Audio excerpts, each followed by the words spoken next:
floresta amazônica é exuberante nas terras indígenas da etnia Waiwai, em Roraima, estado que faz divisa com Venezuela e Guiana.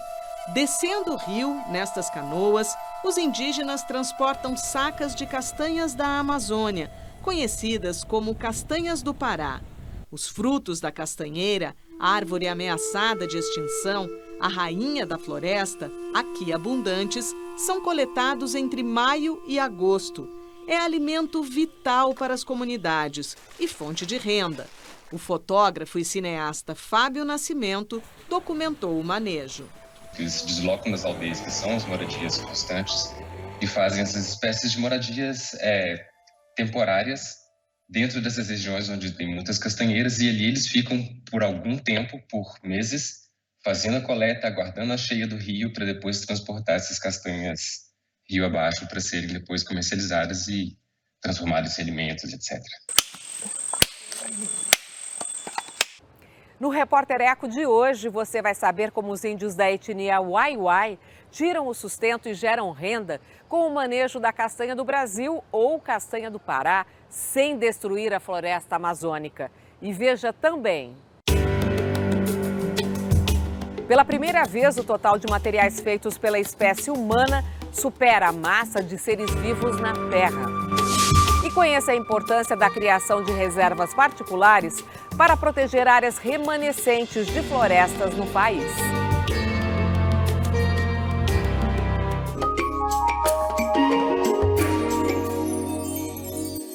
Um estudo internacional revela que a humanidade atingiu um marco preocupante no domínio da Terra. Os objetos produzidos pelos humanos já ultrapassam todos os seres vivos. Só a massa de plásticos hoje é o dobro de todos os animais do planeta. De um lado, prédios, pontes, viadutos e inúmeras outras estruturas nas cidades ao redor do mundo. Do outro, animais, plantas, micro-organismos, domesticados ou nos ecossistemas onde pulsa a vida. A massa de todas as criações humanas foi comparada com a dos seres vivos do planeta no levantamento liderado por pesquisadores israelenses e publicado na revista Nature. A primeira ultrapassou a marca de 1,1 trilhão de tonelada em 2020. Pela primeira vez, o total de objetos construídos pela humanidade ultrapassa a massa viva. A quantidade de plásticos que teve aumento de uso com a pandemia já equivale ao dobro do total de animais. O peso dos prédios e estradas supera o de árvores e arbustos. E os cientistas nem consideraram objetos que ainda vão virar lixo. Se entrassem na conta, a virada teria ocorrido em 2013. O estudo considerou todos os países e todos os campos da indústria. Isso nos traz uma responsabilidade muito grande sobre o que fazer com isso, sobre como se relacionar com o meio ambiente, com as florestas tropicais como a Amazônia, com a questão de plásticos que estamos jogando no oceano a uma taxa absurdamente alta. Nós estamos desregulando o sistema que mantém a vida no nosso planeta. Talvez esteja na hora de repensar a nossa linguagem em relação à natureza. O escritor Mia Couto, que é biólogo, alerta para o uso da expressão recursos naturais. É como se todos os elementos da natureza estivessem à nossa disposição para serem extraídos. Nós somos parte da natureza e dependemos dela para viver, mas o nosso atual sistema socioeconômico ignora isso. Leva à escassez de água limpa, à poluição do ar e ao reforço das desigualdades sociais. Nós estamos criando um planeta cada vez mais entupido de coisas, mas o pior é que essas coisas não são produzidas igualmente por todos nós.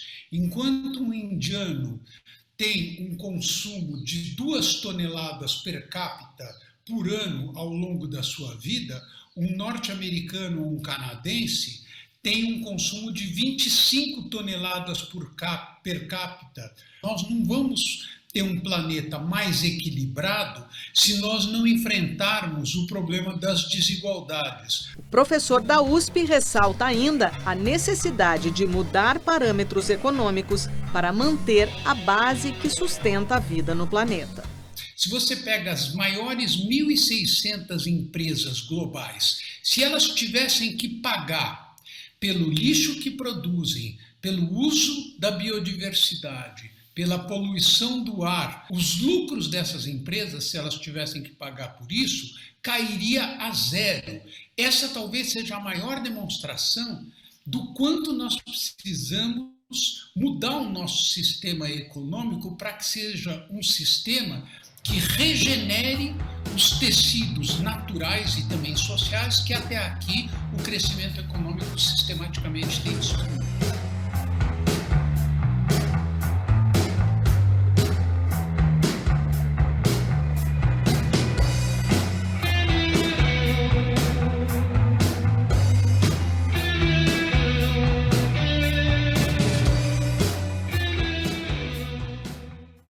Agora você acompanha os assuntos socioambientais que tiveram destaque nesta semana.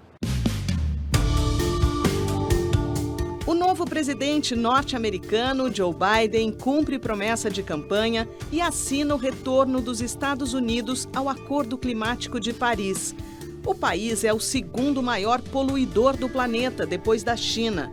Em uma série de atos executivos, Biden reverteu ações ambientais anuladas pelo ex-presidente Donald Trump e reafirmou a decisão de proteger o meio ambiente, restaurar a ciência e garantir a saúde pública.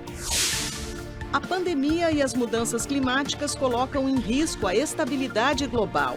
É o que alerta novo relatório do Fórum Econômico Mundial, evento que reúne as principais lideranças econômicas internacionais. De acordo com o documento, as medidas de lockdown ou isolamento social total devido à Covid-19 levaram a uma queda nas emissões de gases do efeito estufa, mas não conseguiram evitar que 2020 fosse o ano mais quente já registrado. O desmatamento na Amazônia em 2020 foi o maior dos últimos 10 anos. É o que revela levantamento do Instituto Amazon. O aumento foi de 30% em comparação a 2019, com a destruição de mais de 8.000 quilômetros de floresta, o equivalente a 5 vezes o tamanho da cidade de São Paulo. Pará, Amazonas, Mato Grosso e Rondônia foram os estados que mais devastaram as áreas verdes. A maior parte das fibras de microplástico que poluem o Oceano Ártico vem de roupas e tecidos sintéticos. É o que conclui estudo publicado na revista Nature Communications. A pesquisa sobre poluição marinha encontrou partículas plásticas de até 5 milímetros em águas salgadas de 71 estações espalhadas pelo norte da Europa e da América do Norte, incluindo o Polo Norte. E você vai ver logo mais aqui no Repórter Eco. Conheça a importância das RPPNs, reservas particulares criadas por donos de terras para preservar os biomas brasileiros.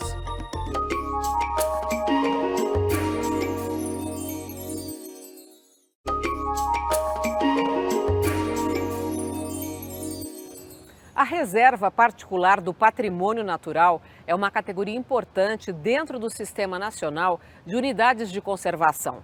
Há mais de 30 anos nascia a lei que permite ao proprietário de terra criar uma área protegida para conservar fragmentos de floresta.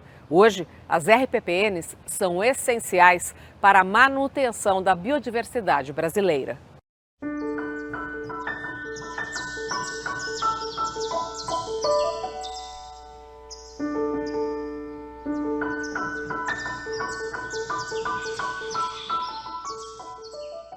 Qual é a área total hoje que é conservada por meio de RPPN? Nós temos no Brasil 1.665 RPPNs, sendo que essas áreas protegem 800.000 hectares. Isso corresponde mais ou menos a 5 vezes, um pouco mais de 5 vezes da área do município de São Paulo. Na Mata Atlântica, nós temos 1.237 RPPNs atualmente, que protegem 236 mil hectares. Então, nós temos um número muito grande de RPPNs na Mata Atlântica, mas são áreas menores. RPPN, Reserva Particular do Patrimônio Natural, é uma categoria de unidade de conservação criada por iniciativa do proprietário rural interessado em conservar a flora e a fauna da região onde está. A área a ser conservada, de acordo com um plano de manejo, pode ser aberta para atividades como pesquisa científica, ecoturismo e visitação com foco em educação ambiental. Este compromisso de proprietários rurais em proteger o meio ambiente é muito importante em casos como o da Mata Atlântica, por exemplo, onde a maioria do bioma está nas mãos de particulares. Bom, a gente pode dizer que a criação de uma RPPN é um exercício da cidadania, porque quando o proprietário deseja criar uma RPPN, ele está desonerando o poder público, né? Ele está se responsabilizando pela gestão dessa área.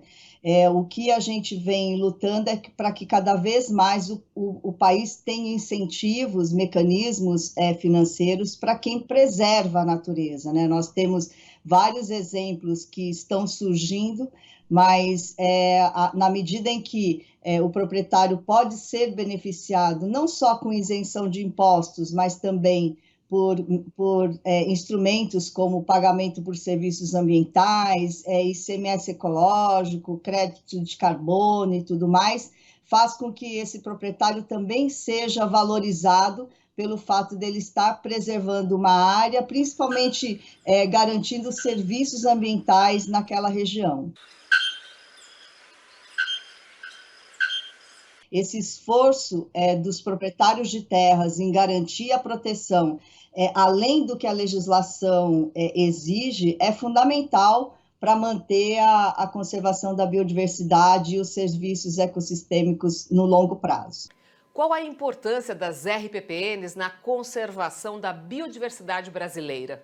Tal como as unidades de conservação no Brasil, né, tal como as áreas públicas, as RPPNs também têm um papel importantíssimo na conservação da biodiversidade, na manutenção dos serviços ecossistêmicos e dos serviços ambientais, principalmente na formação de corredores, quando as RPPNs também estão próximas das unidades de conservação públicas e garantem a proteção de territórios que são frágeis ou são importantes para garantir os benefícios para a sociedade. Então, as RPPNs têm um papel fundamental como agenda de país, como agenda de conservação da biodiversidade.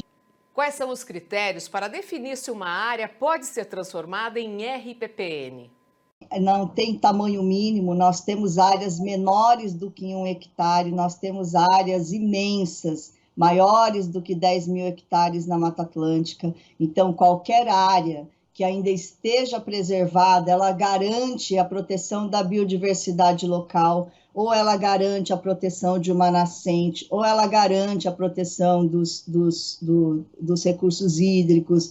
Então, todo proprietário pode, né, se tiver o desejo de criar uma RPPN, ele pode criar essa RPPN. Basta ele procurar ou o ICMBio, ou os órgãos estaduais de meio ambiente, ou as prefeituras municipais. Nós temos aqui em São Paulo, temos em Curitiba, são vários municípios de Minas Gerais, Rio de Janeiro, que já possuem legislação para certificar as RPPNs nas suas localidades. Nós precisamos fazer com que cada vez mais os proprietários de terra façam parte desse esforço de conservação, porque só o poder público ele não vai ser capaz de garantir a proteção, de fiscalizar e de manter essas áreas. Então, essa é uma agenda de conservação, né? Os proprietários são como guardiões da natureza, né? Eles protegem essas áreas, garantindo a permanência para as futuras gerações.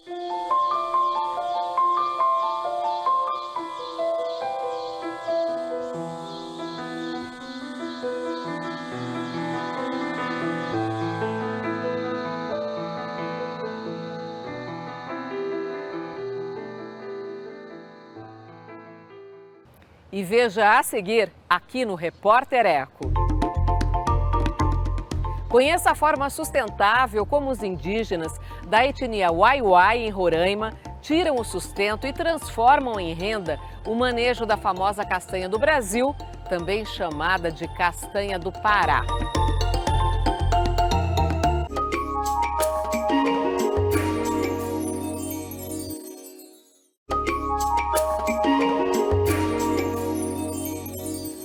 Índios da etnia Wai-Wai que vivem em Roraima são mestres no manejo da castanha do Brasil, também conhecida como castanha do Pará. Para obter os frutos da árvore de grande porte nativa da Amazônia, eles fazem moradias temporárias na mata e transportam as sacas pesadas em canoas pelos rios cheios de corredeiras. Tudo isso com a preservação da floresta.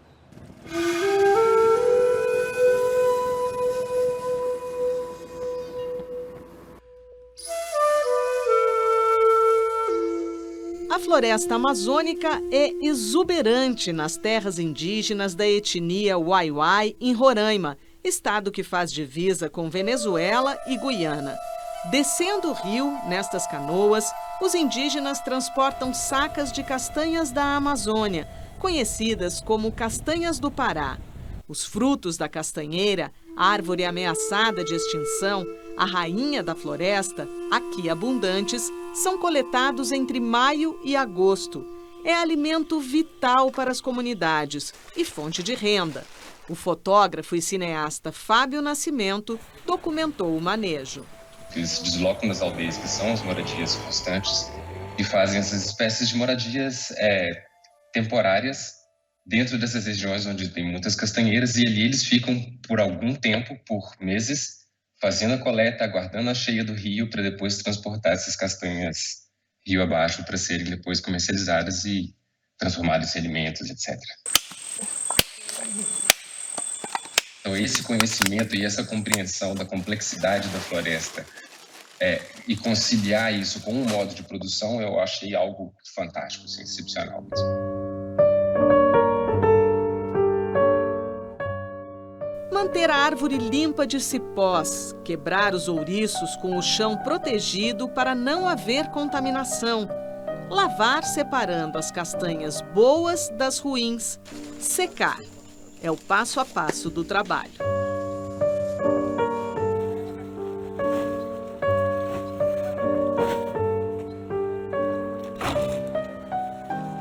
E nós sabemos que a gente fez capacitação através do Sebrae, então todos os extrativistas sabem fazer isso, selecionando, secando castanha, lavando.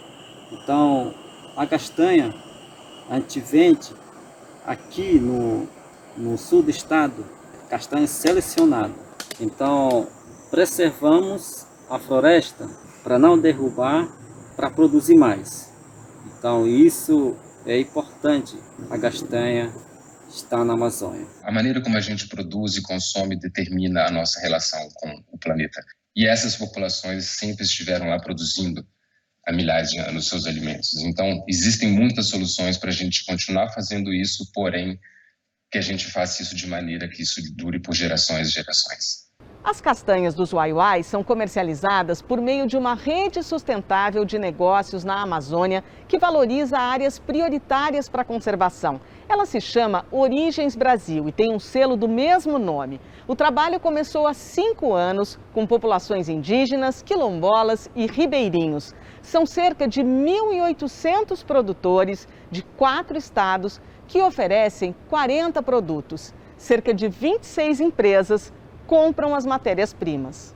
Quando a gente olha o mapa do desmatamento no Brasil, a gente verifica que ele segue avançando na Amazônia brasileira. Mas existem áreas que essa floresta está extremamente conservada. Quais são essas áreas? São as terras indígenas e as unidades de conservação brasileira. Então é importante a gente saber que esses povos são os verdadeiros guardiões da nossa floresta. São eles que coletam os produtos, mantendo a floresta em pé. E a partir dessa produção que conserva a floresta, a gente conecta-os com as empresas por meio do comércio ético que no âmbito do Origens Brasil, ele tem alguns critérios, que são como as empresas se relacionam com essas comunidades? As relações estão sendo transparentes? Tem um equilíbrio de forças nessa negociação? Como está sendo calculado o preço dessa matéria-prima? Tem sido praticado o preço justo? Historicamente, a gente sabe que essas populações tradicionais e populações indígenas vendiam ou ainda vendem as suas matérias-primas de uma forma muito barata, sem uma remuneração que permita que as comunidades vivam melhor. Isso muda com o selo Origens? O Origens Brasil vem justamente para contrapor esse modelo. Então, a gente traz o setor empresarial para negociação diretamente com esses povos na floresta, para que a gente consiga cortar intermediários e que as empresas valorizem o ingrediente pagando um preço justo e remunerando cada vez melhor as pessoas. Como convencer as pessoas que têm poder aquisitivo a olhar para esse selo e eventualmente consumir esses produtos? Antes de olhar para o preço, a gente deve se perguntar: será que esse produto que eu estou comendo, ele tem algum tipo de trabalho degradante? Ele tem trabalho infantil envolvido? Esse produto, ele está desmatando ou não está desmatando?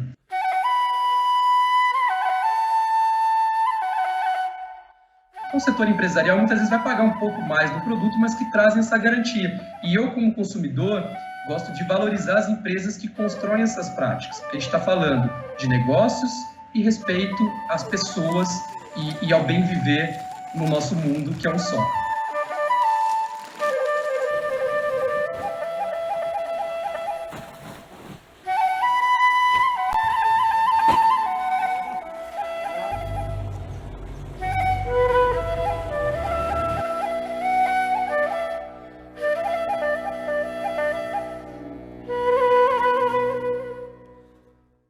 E o Repórter Eco de hoje termina aqui. A gente se encontra no próximo programa com mais projetos e ações por um mundo melhor e mais digno para todas as formas de vida. Até lá!